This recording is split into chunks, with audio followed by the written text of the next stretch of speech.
Test ক্রিকেটে একদিনে 17 উইকেটের পতন। এই ঘটনা এবারই প্রথম ঘটল এমনটা নয়, অনেকবারই ঘটেছে টেস্ট ক্রিকেটে, কিন্তু একদিনে 17 উইকেট পতনের দিন বাংলাদেশ যখন 10 উইকেট হারালো মাত্র 149 রানে, তখন ভারতের 376 রানটা অনেক বড় রান মনে হচ্ছে এখন।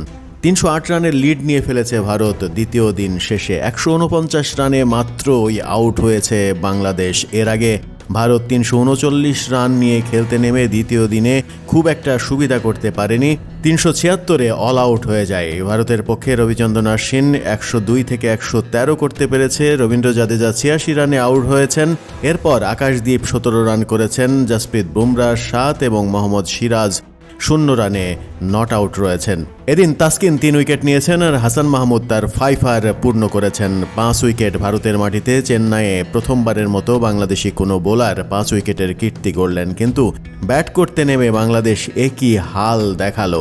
149 রানে গুটিয়ে গেল বাংলাদেশ। দ্বিতীয় ইনিংসে ভারত 3 উইকেটে 81 রান সংগ্রহ করল। 3 উইকেটের মধ্যে জসওয়ালকে 10 রানে আউট করেছেন, রোহিত শর্মাকে তাসকিন আউট করেছেন এবং বিরাট কোহলিকে মেহেদী হাসান মিরাজ 17 রানে আউট করে দিয়েছেন।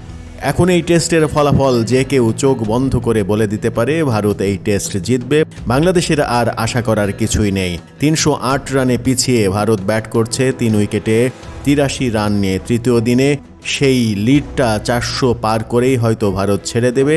আশ্চর্যজনক হলেও সত্য, বাংলাদেশকে ফলোয়ানে ফেলেনি ভারত। দ্বিতীয় ইনিংসে ব্যাট করছে তারা। এখন দেখার বিষয় কিভাবে জয় তুলে নেয়, নাকি ম্যাজিক্যাল কিছু করে বাংলাদেশ আবার ফিরে আসে তৃতীয় দিনে।